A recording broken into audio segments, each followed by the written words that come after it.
The marking ceremony was supposed to be her triumph. For 18 years, Sorsha had waited for this moment. Varek, Alpha King of Valdoria, was her fated mate. The bond had been foretold since her birth, confirmed by every seer in the kingdom. So when she stood before him at the sacred altar, surrounded by thousands of witnesses, dressed in ceremonial white with her heart pounding against her ribs, she expected him to mark her. Instead, he looked right through her. "I choose another," he said. And before Sorsha's mind could process those three devastating words, Varek turned to her cousin Cosima and sank his teeth into her neck. The crowd erupted in gasps. Sorsha stood frozen, watching the man destined to be hers claim another woman. The rejection slammed into her chest like a blade forged from ice. Pain so violent she couldn't breathe. She was supposed to be queen. Now she was nothing. Less than nothing. A rejected mate, an object of pity and whispered mockery for the rest of her existence. Then a voice cut through the chaos. "If you've discarded her," it said, cold and utterly calm, "then I'll take her." Every head turned toward the great doors. Standing in the entrance was the one man who should never have been there. Maelor, Alpha King of Thornhaven, Valdoria's greatest enemy. His eyes, dark as a moonless night, found Sorsha's across the crowded hall. "What do you say?" he asked her directly, ignoring the horrified nobility, the snarling guards, even Varek himself. "Come with me, or stay here and rot in your humiliation." Sorsha looked at Varek, at Cosima, blood still wet on her throat, at the thousand faces that would whisper about her rejection for generations. Then she looked at the enemy king who had just offered her an escape. "I'll go with you," she whispered. Maelor smiled. A cold, dangerous thing that promised nothing good. "Then you're mine now." Neither of them understood what that vow would truly cost. The great hall of Valdoria had never been more beautiful. Thousands of candles hung suspended from the vaulted ceiling, their flames casting everything in liquid gold. Garlands of moonflowers and silver thistle draped every pillar. The air was thick with incense and anticipation. This was the night the kingdom had waited for 18 years. The night their Alpha King would finally claim his fated mate. Sorsha stood at the base of the altar steps, her hands trembling beneath the flowing sleeves of her ceremonial gown, white silk embroidered with silver thread, the dress of a future queen. Her auburn hair had been braided with pearls, her amber eyes lined with kohl, her skin anointed with sacred oils. Everything was perfect. Everything except the cold dread pooling in her stomach. She glanced up at Varek, seated on his throne above her. He was magnificent, golden-haired, broad-shouldered, with the angular features of ancient warrior kings. Every unmated woman in the realm had wept when the seers announced that Sorsha, a minor noble's daughter, was his destined bride. But in the 3 years since that announcement, Varek had barely spoken to her. When their paths crossed, his blue eyes slid over her like she was furniture, like she was nothing. "He'll love you once the bond is sealed," her Aunt Morvain had assured her. "Fated bonds are unbreakable. He'll have no choice." Sorsha had clung to those words. Tonight, everything would change. Tonight, he would mark her, and the bond would snap into place, and he would finally see her. The high priestess raised her hands, and the hall fell silent. "We gather to witness the sacred marking," she intoned. "Let Alpha King Varek of Valdoria claim his fated mate as the moon has decreed." Varek rose from his throne. Sorsha's heart hammered so violently she could hear nothing else. This was it. 18 years of waiting. A lifetime of loneliness about to end. She would finally belong somewhere. To someone. Varek descended the steps slowly, his blue eyes fixed on her. No, not on her. Past her. Sorsha's blood turned to ice as he walked right by her without a glance. The crowd murmured in confusion. She turned, her body moving on instinct, and watched as Varek stopped in front of her cousin Cosima.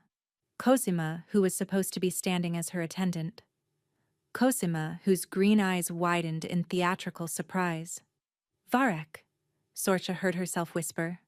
"What are you doing?" He didn't look at her, didn't acknowledge she'd spoken. "I reject the bond decreed by the seers," Varek announced, his voice ringing through the hall. "I choose another.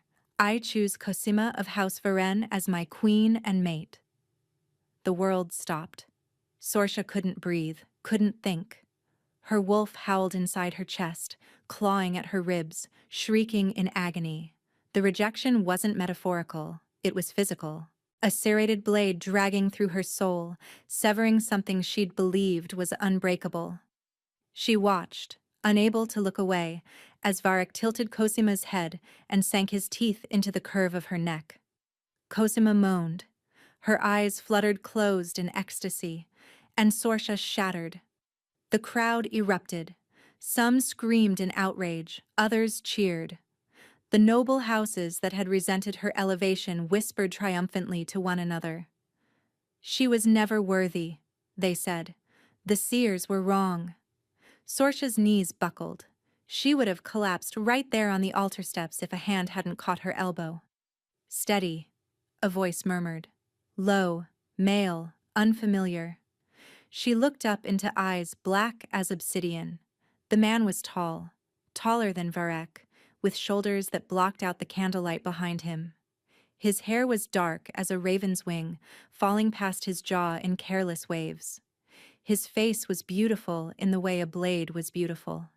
Sharp, dangerous, utterly without softness. But it was his scent that made her wolf go still. Winter. Frost. Something ancient and cold that shouldn't exist in a living body. "Who are you?" she breathed. "Someone who just watched you get publicly gutted," he said. His eyes swept over the chaos, over Varek and Cosima, still locked in their marking embrace, over the crowd that had already forgotten Sorcha existed, and someone who finds himself in need of a queen. Before she could respond, he released her arm and strode toward the altar. "Varek!" His voice cracked through the hall like thunder. The Alpha King finally pulled his mouth from Cosima's neck. Blood stained his lips. His eyes blazed with fury as he recognized the intruder. "Mailer," he snarled. "You dare set foot in my kingdom? Tonight of all nights?" "Your border guards were disappointingly easy to evade." Mailer stopped at the base of the steps, hands clasped behind his back, posture radiating absolute calm. "I came to witness your marking ceremony. Imagine my surprise when I saw you discard your fated mate like spoiled meat. She is none of your concern." "On the contrary." Mailer turned to look at Sorcha. "A rejected mate is fair claim. Ancient law. Even your high priestess cannot dispute it." The high priestess went pale. "He speaks the truth, your majesty. A rejected mate may be claimed by any alpha who offers." Varek's face contorted with rage. "You cannot have her. She's nothing." "Then you won't mind if I take her." Mailer extended his hand toward Sorcha. "What do you say? Spend the rest of your life as Valdoria's laughingstock? Or come with me and be a queen?" Every eye turned to her. Sorcha looked at Varek, hoping he would stop this. "Say it was a mistake. Take it back." But Varek had already turned away, his attention returning to Cosima. The pain in Sorcha's chest hardened into something else, something colder. She took Maelor's hand. His skin was ice against hers. "I'll go with you," she said. Maelor's smile didn't reach his eyes. "Then you're mine now." He pulled her toward the doors, his grip unbreakable. Guards lunged forward, but a single look from him stopped them cold. His alpha presence crashed over the hall like a winter storm, freezing everyone in place. No one moved as he led her out. The last thing Sorcha saw before the doors closed was Cosima's triumphant smirk, and her Aunt Morvain, watching from the shadows with an expression Sorcha couldn't read.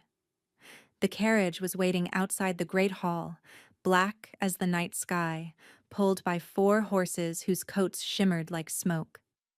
Maylor handed Sorsha inside without ceremony and followed, closing the door behind them.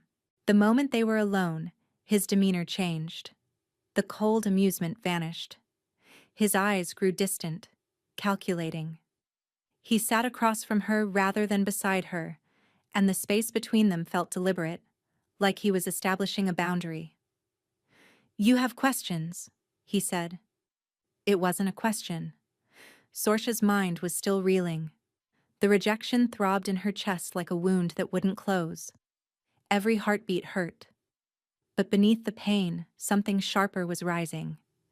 Anger, confusion, the desperate need to understand what had just happened to her life. "Why?" she managed. "Why would you want me? You're Valdoria's enemy. You and Varek have been at war for decades." War's end. Maylor's gaze drifted to the window, watching the torchlit streets of the capital blur past. "And queens are useful. You could have any queen, any princess from any kingdom. Why take a rejected mate? A woman everyone just watched get publicly humiliated?" A shadow of emotion crossed his face. There and gone before she could name it. "Perhaps I enjoy collecting things others have discarded." The words should have stung, but his tone was flat, matter of fact, without cruelty. Like he was stating a simple truth rather than trying to wound her. Sorsha studied him in the dim carriage light. His face betrayed nothing. His scent remained that strange winter cold, utterly unreadable. Most alphas radiated heat, their emotions bleeding through their scent whether they wanted it or not. But Maylor smelled like frost and silence. "What do you want from me?" she asked quietly. "The truth." He was silent for a long moment. "I need a queen," he said finally. "Thornhaven has been without one for 11 years. My council grows restless. Foreign powers grow bold. A king without a mate is seen as weak." His eyes found hers. "You will solve that problem. And in return, you'll have everything Varek denied you. A crown, a throne, the respect of an entire kingdom." He paused. "What you will not have is love. I have no interest in pretending affection. This arrangement will be political, practical. We will appear united in public. In private, we will live separate lives." Sorsha's wolf stirred weakly in her chest, still wounded from the rejection. She should feel something about his cold proposal. Disappointment. Hurt. But after what Varek had done, Maylor's honesty felt almost refreshing. At least he wasn't pretending. "No love," she repeated slowly. "No affection. Just an arrangement. Does that trouble you?" Sorsha laughed. The sound came out broken. "An hour ago, I expected my fated mate to mark me. Instead, he chose my cousin. I don't think I'll be seeking love anytime soon, Your Majesty." Something shifted in Maylor's expression. Not quite softness, but perhaps the shadow of understanding. "There's one more condition," he said. "You will never return to Valdoria. Whatever life you had there is over. Your family, your friends, your old identity. All of it ends tonight. From this moment forward, you belong to Thornhaven." He leaned forward slightly. "Can you accept that?" Sorsha thought of her father, who had barely acknowledged her existence since her mother's death. Of her Aunt Morvain, whose smiles never reached her eyes. Of Cosima, who had just taken everything from her. What exactly would she be leaving behind? "Yes," she said. "I can accept that." Maylor nodded once. The carriage continued through the night, carrying her away from the only home she'd ever known, toward a kingdom of enemies, toward a king who wanted nothing from her but her title. But as Sorsha settled back against the velvet seat, she noticed Maylor's hands gripping his knees. His knuckles were white, and for just a moment she could have sworn she saw darkness flickering beneath his skin. She woke to unfamiliar sunlight. The room was vast, easily 3 times the size of her chambers in Valdoria. Silver curtains framed tall windows overlooking snow-dusted mountains. The furniture was dark wood and soft furs, elegant without being ostentatious. A fire crackled in the hearth, filling the space with comfort she hadn't expected. Sorcia sat up slowly, her body aching from the journey. They'd traveled through the night and most of the next day. She had slept fitfully in the carriage, waking often to find Mailer sitting motionless in the same position, staring out the window like he hadn't moved at all. He didn't sleep, she realized now, the entire journey. Not once. A knock at the door made her jump. "Enter," she called, pulling the covers up self-consciously. A woman stepped inside, silver-haired despite her youthful face, with eyes the pale blue of winter sky. She wore servant's clothing, but carried herself like nobility. "I am Nolwenn," she said, her voice low and melodic. "The king has assigned me as your personal attendant." "Attendant or guard?" Sorcia asked before she could stop herself. Nolwenn's lips curved slightly, not quite a smile. "Both, perhaps. The king wishes to ensure your safety. Thornhaven can be unwelcoming to outsiders." She laid out a gown on the bed, deep emerald silk trimmed with black fur, the colors of Thornhaven's royal house. "The contract signing is in 1 hour," Nolwenn continued. "The king requests your presence in the council chamber."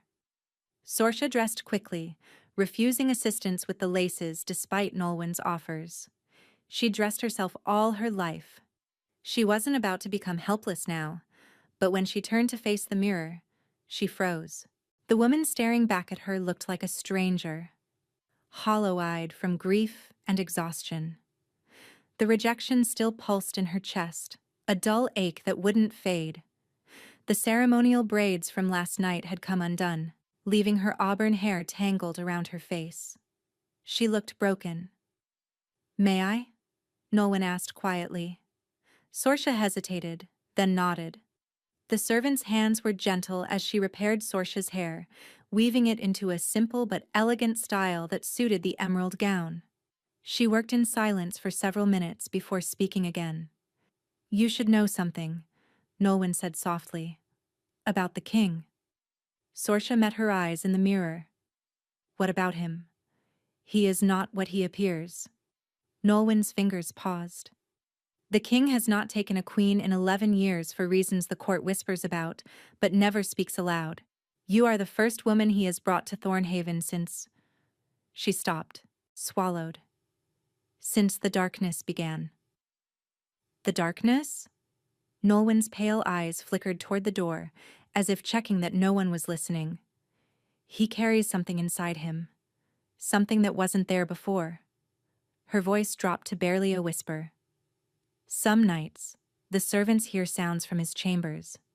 Inhuman sounds. And every year he grows colder. Literally colder. The healers cannot explain it." Sorcia's blood chilled. She remembered the ice of his touch, the frost in his scent. "Why are you telling me this?" "Because everyone else is too afraid to." Nolwenn finished the final braid and stepped back.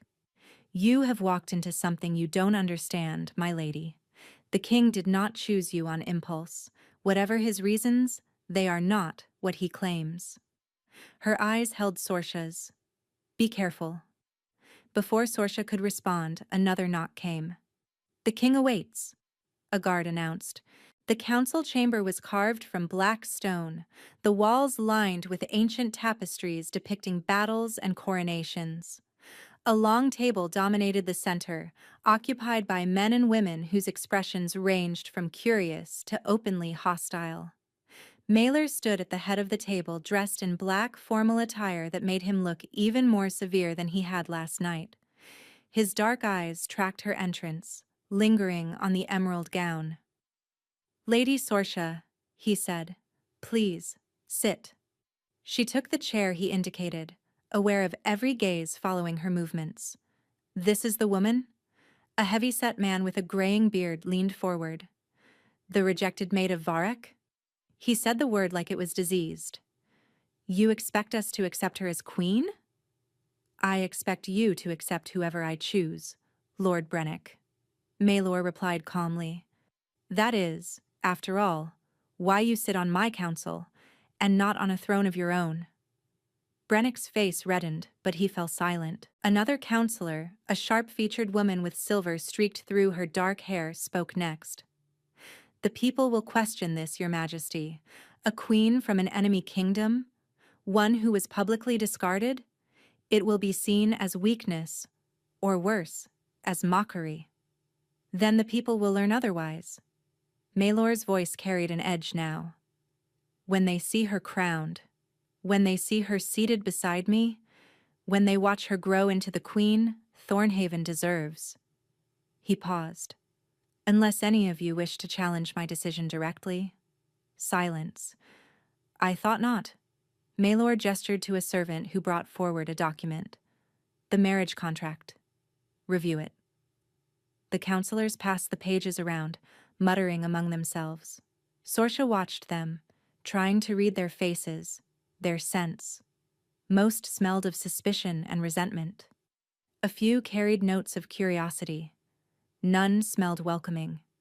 She was reading the contract terms herself when the chamber doors crashed open. A man stormed in. Young, handsome, with Maelor's dark coloring but none of his cold composure. His eyes blazed with fury as he stalked toward the table. "Brother," he snarled, "what madness is this? You bring an enemy's cast-off into our home, into our mother's seat?" Carveth. Maelor's tone didn't change, but something in his posture shifted, tightened. You weren't invited to this meeting. I don't need an invitation. I'm your heir until you produce one of your own. Carveth's lip curled as his gaze landed on Sorsha. Which I assume is the point of this humiliating farce. You're so desperate for a broodmare you'll take another man's scraps? Sorsha's face burned. She opened her mouth to defend herself. Maelor moved first. One moment he was standing at the head of the table. The next, he had Carveth pinned against the wall, one hand wrapped around his brother's throat. The council erupted in shouts. You will address your future queen with respect, Maelor said, his voice soft and terrifying. Or you will not address her at all. Do you understand? Carveth's face purpled. He managed a jerky nod.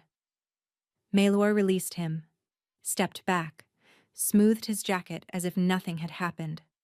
The contract will be signed, he announced to the room. The wedding will take place in 3 days. Until then, Lady Sorsha is to be treated with every courtesy owed to my betrothed. His dark eyes swept over the counselors. Anyone who fails to do so will answer to me personally. No one spoke. Sorsha stared at the king who had just defended her honor with casual violence. He didn't look at her, didn't acknowledge what he'd done or why.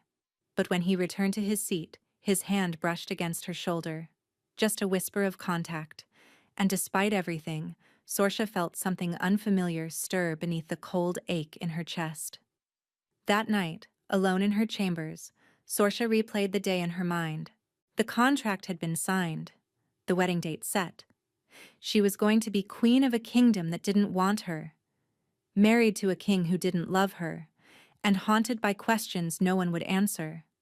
Why had Maelor really chosen her?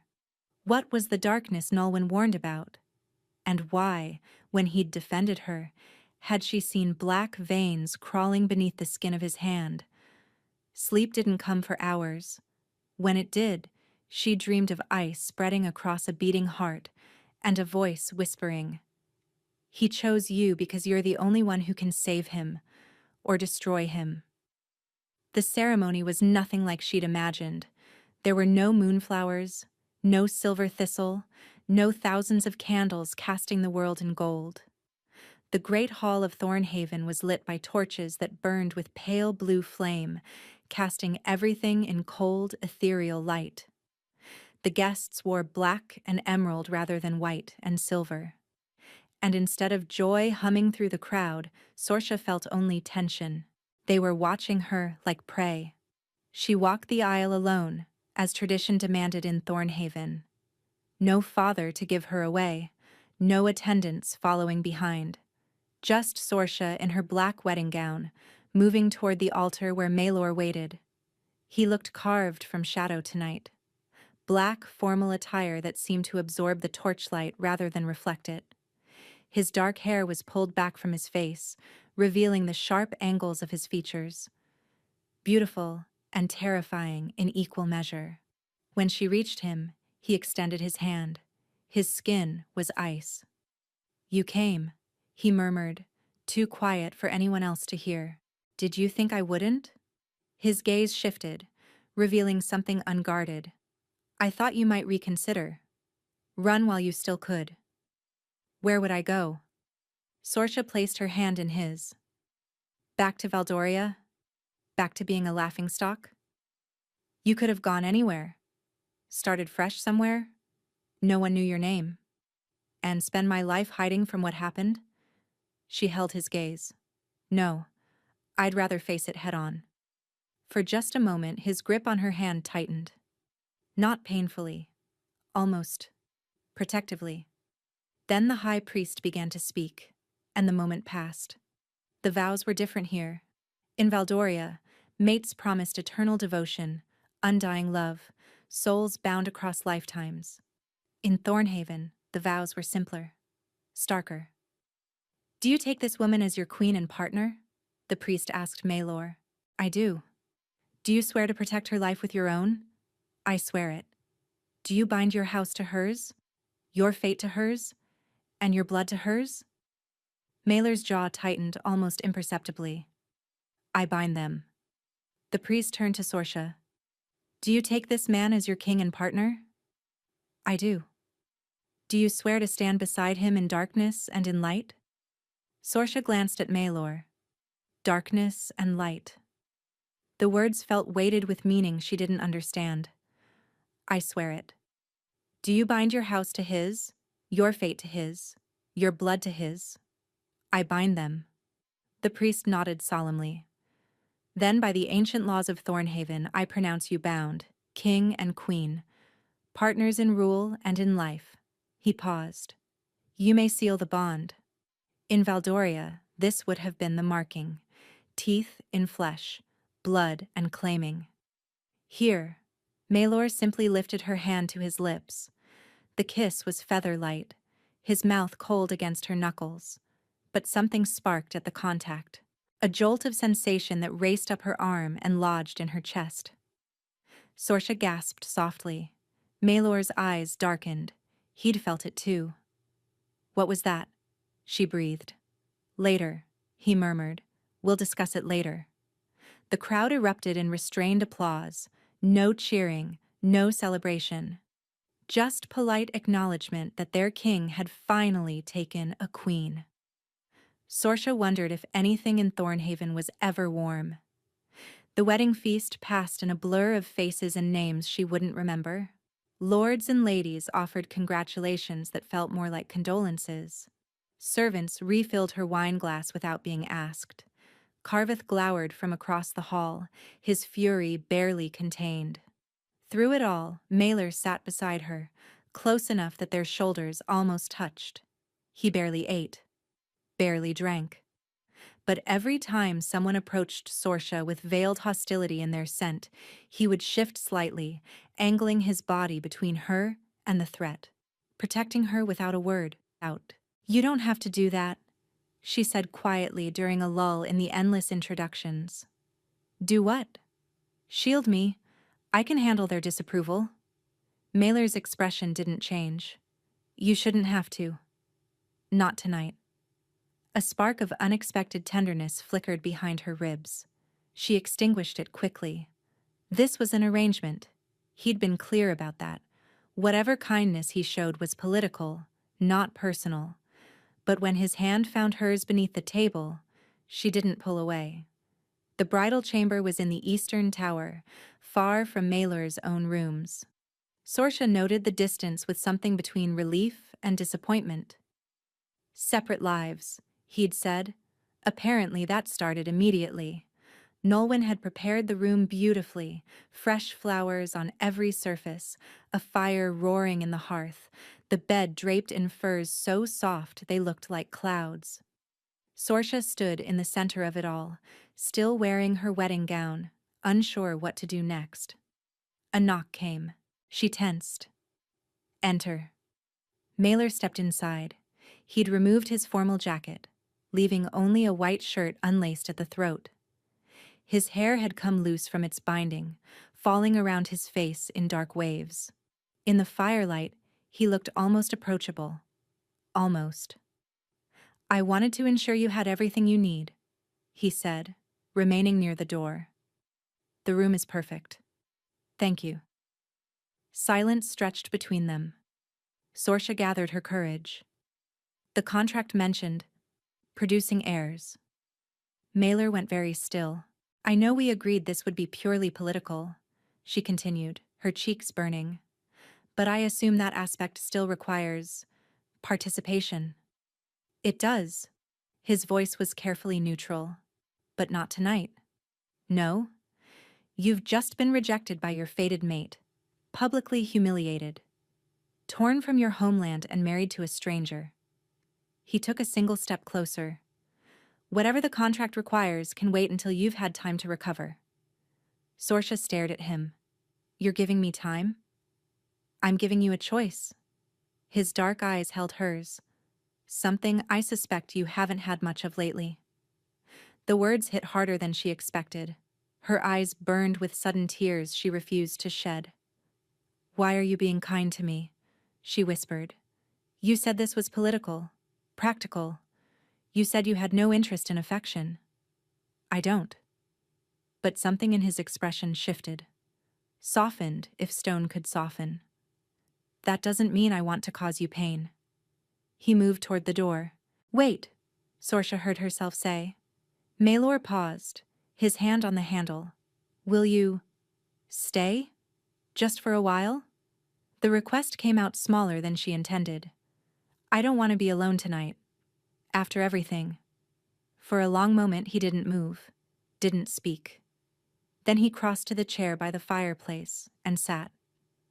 "I'll stay until you fall asleep," he said quietly, "but I won't share your bed. Not tonight." Sorcia nodded, her throat too tight for words. She changed behind the dressing screen, trading her wedding gown for a simple night shift. When she climbed into bed, the furs were as soft as they looked, embracing her in comfort.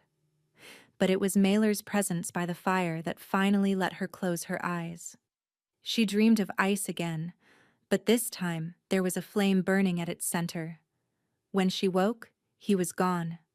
But on the pillow beside her lay a single black rose, and despite everything, Sorcia smiled. The days blurred together at first. Sorcia learned the rhythms of Thornhaven slowly. The morning audiences where Maelor heard petitions from his subjects. The afternoon council meetings where lords argued about borders and taxes. The evening meals taken in the great hall, surrounded by courtiers who still regarded her with suspicion. She was queen in name, a stranger in truth. But Maelor made good on his promise to protect her. When Lord Brennick questioned her right to attend council meetings, Maelor cut him off with a single glacial look. When Carveth made a snide comment about her Valdorian accent, Maelor had him removed from the hall. "You're making enemies for my sake," Sorcia told him after one particularly tense dinner. "I had enemies long before you arrived." Maelor refilled her wineglass. "A few more won't make a difference. Still, you don't have to fight my battles. You're my queen." His tone brooked no argument.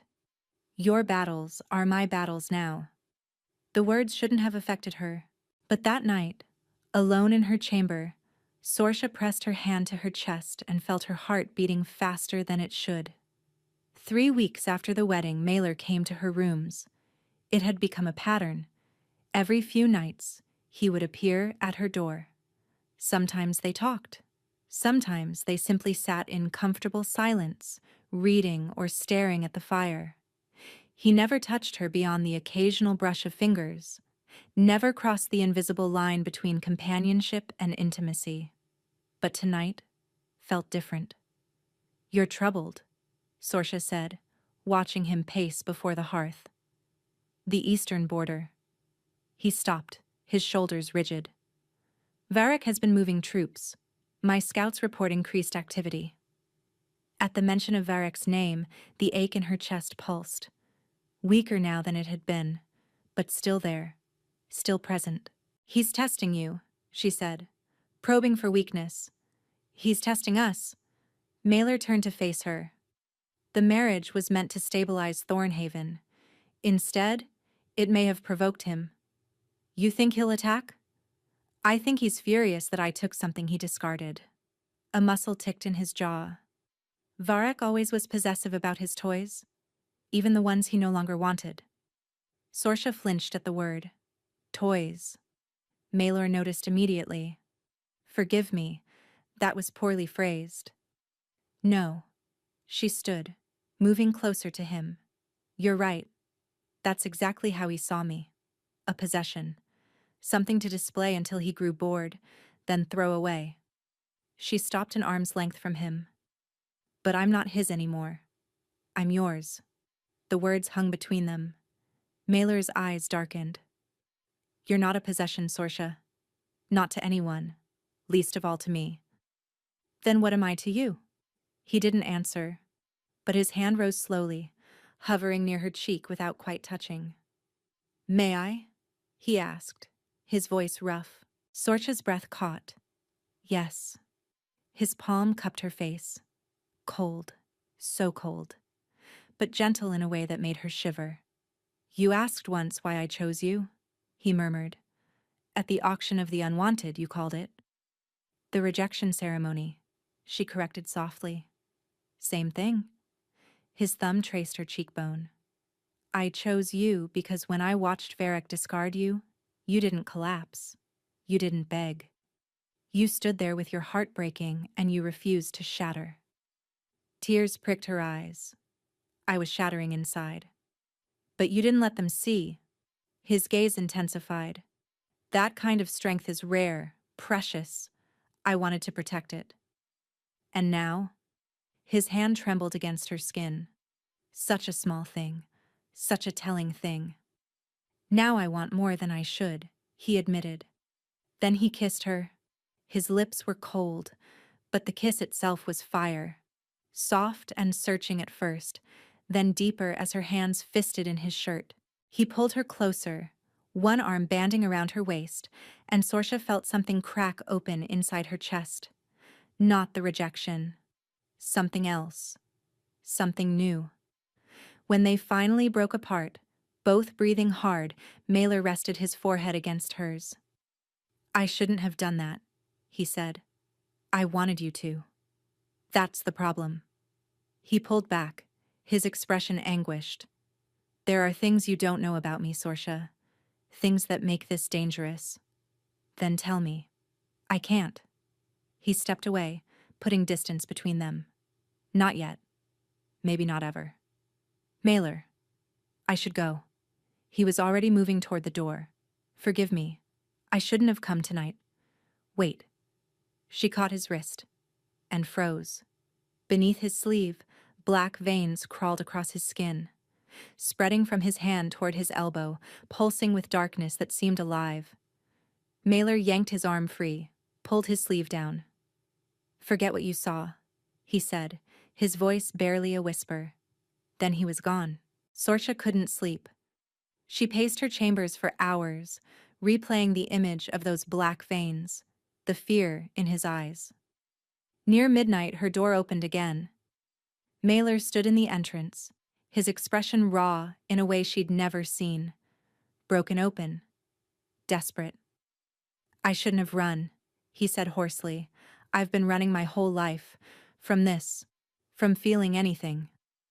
He crossed to her in 3 strides. "But I can't run from you."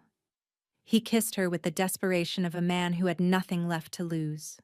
That night, the winter solstice, they didn't hold back. No careful distance. No invisible barriers. Just two people clinging to each other in the darkness, terrified of what the morning might bring. By dawn, Sorsha had made a decision. She would uncover the truth about his curse, whatever it cost. 6 weeks into her marriage, Sorsha discovered two truths. The first came in the morning, when she woke with nausea churning in her stomach. At first, she thought it was nerves, or something she'd eaten, but when the healer examined her, the woman's eyes widened with unmistakable recognition. "Congratulations, Your Majesty," she said. "You're with child." The world tilted. Pregnant. She was pregnant. But how? She and Mailer had only been together a handful of times since that first kiss. Brief, stolen moments in the darkness. Passionate, but careful. He always pulled away before they went too far. Always kept some invisible barrier between them. Except once. 3 weeks ago, the night of the winter solstice. They'd both drunk too much spiced wine. The barriers had crumbled. And Maylor had taken her to bed with a desperation that left them both trembling. Afterward, he'd held her close, his cold body wrapped around her warm one. "I'm sorry," he'd whispered. "I shouldn't have let this happen." She hadn't understood then. She understood even less now. "You can't tell anyone," Sorsha told the healer. "Not yet. I need to inform the king first." The healer nodded, though curiosity burned in her eyes. Sorsha found Maylor in his study that evening, poring over maps with his generals. When she asked for a private word, he dismissed them immediately. "What's wrong?" he asked the moment they were alone. "You're pale." "I'm pregnant." The words fell like stones into still water. Maylor didn't move, didn't breathe. His face went blank in a way that made her stomach clench with sudden fear. "Say something," she whispered. "How far along?" The healer estimates 3 weeks. His eyes closed. A shudder ran through him. "Maylor." She moved closer. "Talk to me, please. You're frightening me." When he opened his eyes, they were wet. Sorsha had never seen him cry, had never imagined he could. But here he was, the cold and fearsome Alpha King of Thornhaven, with tears tracking down his face. "It's too soon," he said, his voice cracking. "I thought we had more time." "More time for what?" "Maylor, what's happening to you?" He laughed, a broken, terrible sound.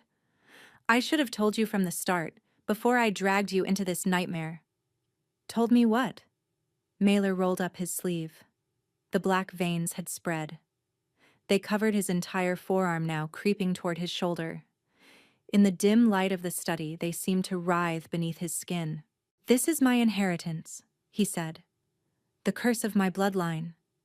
Dread coiled in Sorsha's stomach. A curse? "My great-grandfather sought power beyond what any alpha should possess. He made a deal with something ancient, something dark. In exchange for the strength to conquer his enemies, he accepted a shadow into his blood." Maylor's voice was hollow. "Every king since has carried it.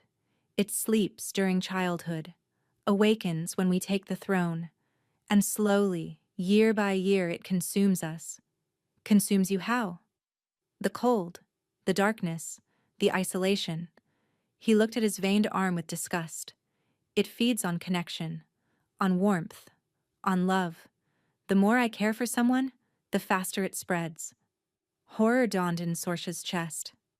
"That's why you said you couldn't love me." "I can't love anyone."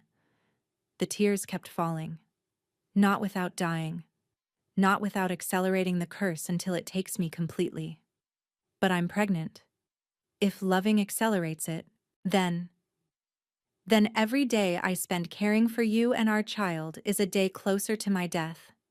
He met her eyes. "You see now why I kept my distance? Why I tried so hard not to feel anything?" Sorsha's hands covered her stomach instinctively. "What happens when the curse takes you completely?" "I become the darkness, a creature of shadow with no memory of who I was. My great-grandfather lasted until 40. My grandfather until 35. My father. His words fractured. My father died at 30, the same age I am now. The room spun. Sorsha gripped the edge of the desk to steady herself. That's why there's been no queen for 11 years, she realized. That's why you've been alone. I couldn't risk caring for anyone. Couldn't risk the curse spreading faster. He laughed bitterly. Then you appeared, proud and broken and beautiful. And I couldn't help myself. You tried to warn me, that first night. You said this was dangerous. I should have been stronger. Should have kept my distance. His hand reached for her face, then stopped midair. But I'm weak, Sorsha. I've been so cold for so long, and you're so warm.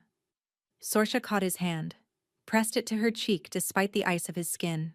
Then let me warm you, she said fiercely, for whatever time we have left. You don't understand. The more you love me, the more I love you, the faster. I don't care. Tears streamed down her face now, too.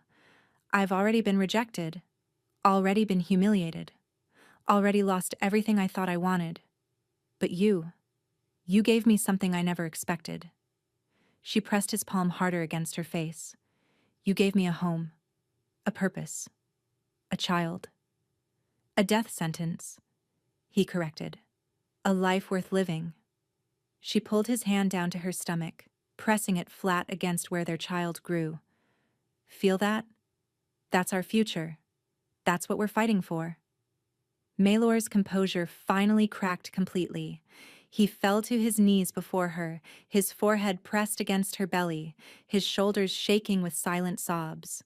Sorsha held him, her fingers threading through his dark hair, her own tears falling onto his bowed head.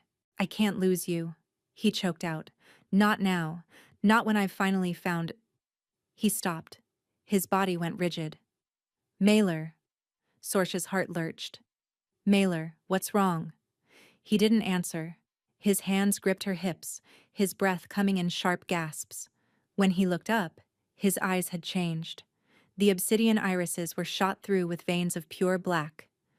And his skin was so cold it burned. Run, he rasped. Sorsha, please, run.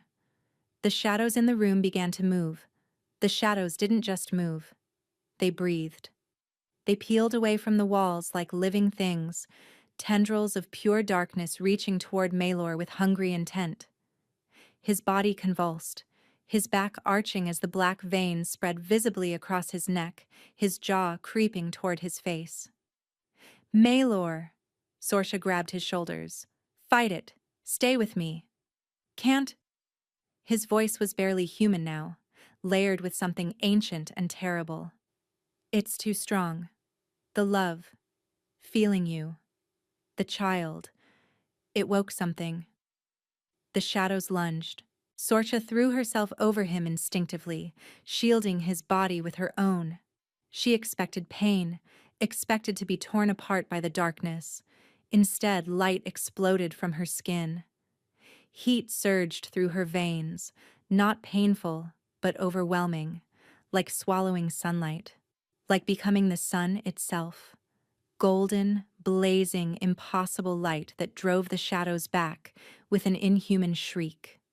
The darkness recoiled, writhing against the walls, unable to approach, while that radiance poured from Sorsha's body. She stared at her hands in shock. They were glowing. Actually glowing, like she'd consumed a star. What? She gasped. What is this? Maelor looked up at her with eyes that were slowly clearing, the black veins retreating from his face. You're a luminary, he breathed. Gods above, you're a luminary. A what? Before he could answer, the door crashed open. Nolwenn stood in the entrance, her silver hair wild and her pale eyes wide with urgency. Behind her were guards, healers, counselors drawn by the commotion. The shadows, Nolwenn said. They manifested? They tried. Maelor was struggling to his feet, using the desk for support. But she stopped them. Every eye turned to Sorsha. The light had faded, but she could still feel it humming beneath her skin. warm, powerful, utterly foreign. How is this possible? Lord Brennick pushed forward. She's Valdorian, common-blooded. There's no magic in her line. Clearly there is. Maelor's voice was regaining its strength. Someone bring the court historian, now.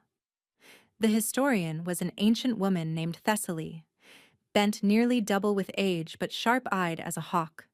She examined Sorsha for long minutes, muttering to herself, consulting texts so old their pages crumbled at the edges. Your mother, Thessaly finally said. What was her name? Evelise. Sorsha frowned. Why? Thessaly's breath caught. Evelise of House Dawnmere? I don't know. My mother died when I was young. My father never spoke of her family. Because he didn't know. Thessaly's hands trembled as she pulled a tome from her pile. Or perhaps because he chose not to see. She opened to a page illuminated with gold leaf. House Dawnmere was destroyed 3 decades ago, wiped out by a plague that killed every member of the bloodline. She looked up at Sorsha. Except, it seems, one daughter who escaped, who married into Valdorian nobility and hid what she was. What she was? Sorsha's voice shook. What was my mother? A luminary, a wielder of pure light, the natural enemy of shadow magic. Thessaly's eyes gleamed. The only thing in existence that can destroy the curse eating your husband alive. The room went silent. Sorsha looked at Maelor, who was watching her with an expression she couldn't read. Hope, maybe, or fear, or both. I can save him? She whispered. Potentially. Thessaly closed the book. But it would require channeling more light than you've ever touched. More than your body may be able to withstand. She paused. It could kill you both. Or it could free him entirely. There's no way to know until you try. Then I'll try. Sorsha, no. Maelor was on his feet instantly. I won't let you risk yourself. Risk our child. And I won't watch you die slowly while I do nothing. She gripped his hands, ignoring their cold. You chose me because I don't shatter. Remember? This is me refusing to shatter. This is different, is it? She stepped closer. You've been fighting this curse alone for years, pushing everyone away so you wouldn't hurt them. But I'm not everyone. Her hands moved to his face. I'm your wife, your queen, the mother of your child, and I'm telling you that we face this together or not at all. Tears gathered in his dark eyes. I can't lose you. Then don't. She kissed him softly. Trust me instead. They prepared the ritual for midnight. The great hall was cleared. Protective circles drawn in salt and silver. Counselors and servants evacuated to safe distances. Only Nolwenn remained, standing guard at the doors. Sorsha stood in the center of the circle, Maelor facing her. The black veins had spread further in the hours since his collapse. They covered his arms completely now, crawling up his neck like dark ivy. His skin was colder than ever. If this doesn't work, he said quietly, I want you to know, don't. She pressed her finger to his lips. Tell me after, when you're healed, when we're both alive to hear it. He caught her hand, kissed her palm. Stubborn woman. Stubborn king. Thessaly began the incantation. Ancient words filled the hall, resonating in Sorsha's bones. She felt the light stirring inside her, responding to the call. It rose like a tide, warm and golden, pushing against the boundaries of her skin. Focus on the bond, Thessaly instructed. The connection between you. Let the light follow that path into him. Sorsha closed her eyes, reached for the thread that connected her to Maelor. It was there, fragile but real. Not a manufactured bond like what she'd believed she had with Varek. Something different. Something they'd built themselves. Choice by choice. Moment by moment. She poured her light into it. Maelor gasped. His body arched backward as golden radiance flooded through their connection, racing along the bond toward the darkness inside him. The shadows fought back. They erupted from his chest in a wave of pure black, slamming against Sorsha's light with vicious force. She staggered but held firm, feeding more power into the connection. The light and dark crashed against each other like warring armies. And then, a voice cut through the chaos. Enough. The word shattered Sorsha's concentration. Her light flickered. The shadows surged. She spun toward the source of the voice. A woman stood at the edge of the circle. Tall. Elegant. With auburn hair streaked with gray and eyes that Sorsha would have recognized anywhere. "Aunt Morvain?" she gasped. Morvain stepped over the salt circle like it was nothing. The protective barrier should have stopped her. Should have kept anything dark from crossing. It let her pass without resistance. "You shouldn't have interfered, child," Morvain said, her voice carrying that familiar sweetness underlaid with something Sorsha had never noticed before. Something cold. "You were supposed to complete the curse, not break it." "What are you talking about?" Sorsha's light flickered uncertainly. "What curse? What do you have to do with any of this?" "Everything." Morvain smiled, and it was not the smile of an aunt. It was the smile of a predator. "Who do you think arranged your fated bond with Varek in the first place?" The words hit like physical blows. "The seers," Sorsha started. "Were paid. Handsomely." Morvain circled the ritual space slowly, her elegant gown trailing behind her. "There was never a true bond between you and Varek. I manufactured it, bribed the seers to declare you fated mates when you were just an infant." Sorsha's hand flew to her chest, to the place where the rejection had ached for months. "The pain I felt," she breathed, "when Varek rejected me. It was real. I felt it." "Oh, the pain was real," Morvain said dismissively, "but it wasn't from a broken mate bond. It was from your own belief, your own shame. You expected the bond to hurt, so it did." Her smile turned cruel. The mind is a powerful thing, especially when it's been manipulated since infancy. Horror crashed over Sorsha like a wave. "Why?" she demanded. "Why would you do this?" "Because I needed you here." Morvain's gaze shifted to Maelor, who was on his knees, the shadows still writhing beneath his skin. "I needed you bound to the last Shadowborn king. Your love accelerating his curse. Your devotion feeding the darkness until it consumed him completely." She laughed softly. "Love is such a useful tool. It makes people so delightfully stupid." Sorsha's mind raced. The rejection. Varek choosing Cosima instead of me. Also arranged. Cosima was easy to manipulate. Promise a girl a crown and she'll do anything. Morvain stopped directly in front of Sorsha. "I knew you wouldn't stay in Valdoria after being publicly humiliated. I knew you'd accept any escape offered. And I knew Maelor would offer." Her smile sharpened. "He's been watching you for years, you know. The sad little princess with no mother and a father who despised her. He thought he was being clever, attending the ceremony to steal Varek's rejected mate. He didn't realize I'd been counting on exactly that." "You manipulated everyone." The horror of it crashed over Sorsha. "My whole life. Everything that's happened to me. You orchestrated all of it." "Not all?" Morvain's expression flickered with something like frustration. "Your mother was supposed to die before she could pass her power to you, but Ivelisse was stubborn. She hid her nature even from me, her own sister-in-law. I didn't realize you'd inherited the luminary gift until tonight." Her own sister-in-law. A chill swept through Sorsha's veins. "You married my father's brother." "I married into your family specifically to find Ivelisse, to end the Dawnmere bloodline once and for all." Morvain's eyes glittered with ancient malice. "I've been hunting luminaries for centuries, child. One by one, I've extinguished every light that could threaten my master's plans."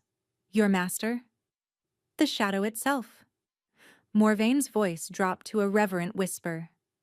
The entity that Maylor's great-grandfather invited into his bloodline. It promised power to his house, but its true goal was always to find a vessel strong enough to contain it fully, to be reborn into flesh. She looked at Maylor with something like hunger. 5 generations of Shadowborn kings, each one bringing it closer to manifestation. And Maylor is the final vessel. When the curse completes, the shadow will consume him entirely and walk the world in his body. Maylor made a strangled sound. The veins on his neck pulsed violently. You used me, Sorsha breathed. Used my love to accelerate his curse, to speed up this possession. Your love is doing exactly what I needed. Morvain reached out to touch Sorsha's face. Such a good girl. Such a perfect pawn. Sorsha slapped her hand away. I'm no one's pawn. The light inside her flared, brighter than before. Not anymore. Morvain's eyes narrowed. You think your little spark can stop what's been building for 5 generations? The shadow is ancient, eternal. Your light is nothing compared to...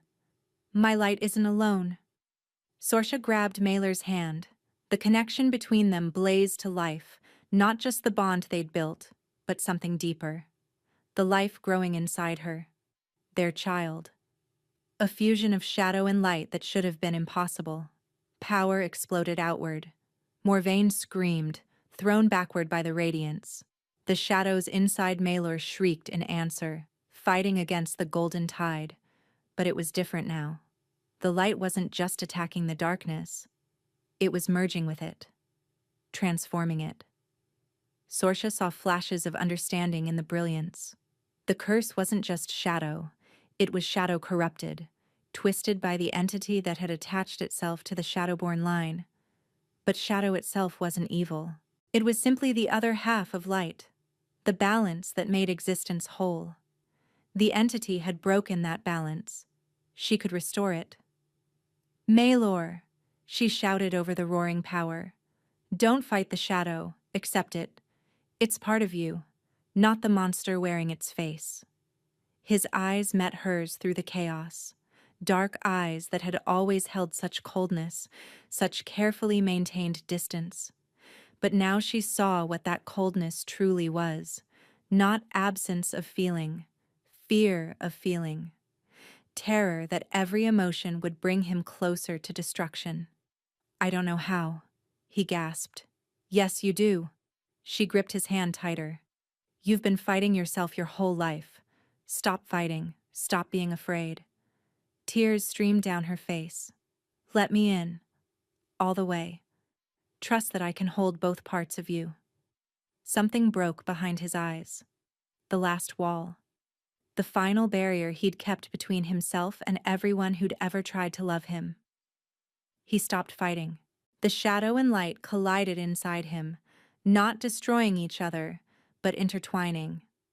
The corruption that had twisted the darkness for 5 generations burned away, leaving only pure shadow behind. And that shadow embraced the light like a long-lost twin. They merged. The entity that had corrupted his bloodline for 5 generations shrieked as it was torn from its host. It manifested in the air above them, a writhing mass of pure malevolence, formless and furious. Morvain scrambled to her feet. No, Master, take me instead. Let me be your vessel. The entity turned toward her. For one terrible moment Sorsha thought it would accept, would pour itself into Morvain and continue its centuries-long quest for flesh. Then Maylor raised his hand. Shadow and light danced across his palm in perfect harmony. No longer corrupted. No longer at war. Simply balanced. You were never welcome here, he said, his voice resonating with power both dark and bright. This ends now. He closed his fist.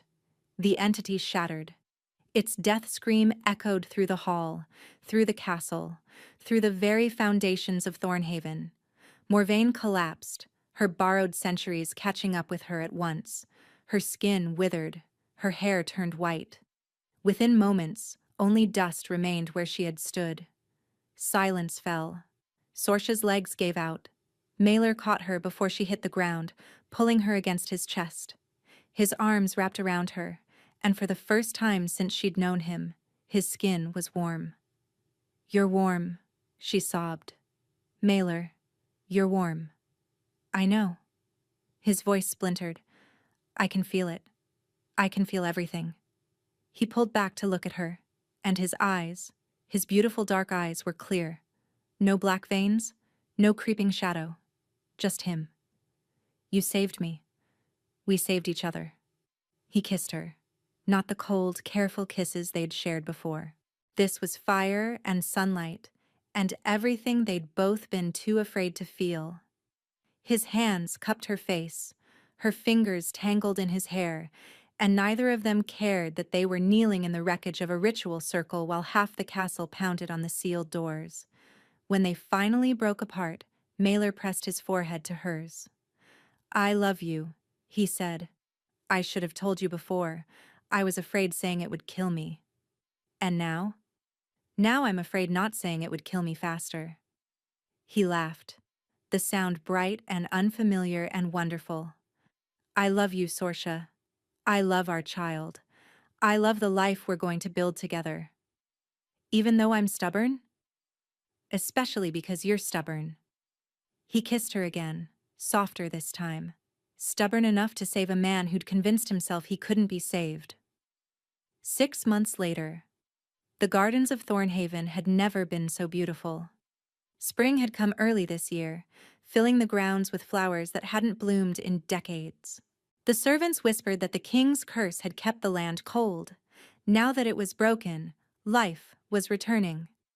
Sorsha sat beneath a flowering tree, her daughter cradled in her arms. Thessaly had been astonished when the child was born, a girl with her father's dark hair and her mother's amber eyes. And something else, something unprecedented.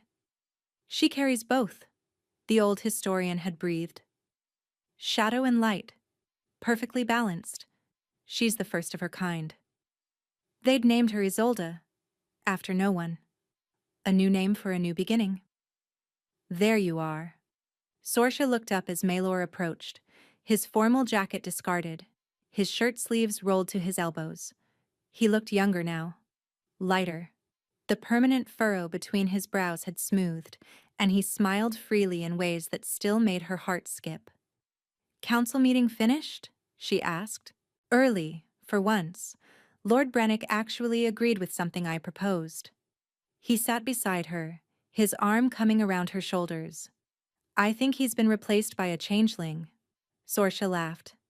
"Perhaps he's simply adjusting to the new Thornhaven." "Perhaps." Maelor leaned over to kiss Isolde's tiny forehead. "And how is my fierce little shadow?" Fed and changed and completely unimpressed by her father's political achievements. As she should be. Politics are boring. He settled back against the tree, pulling Sorsha closer. "This is what matters. You. Her. Us."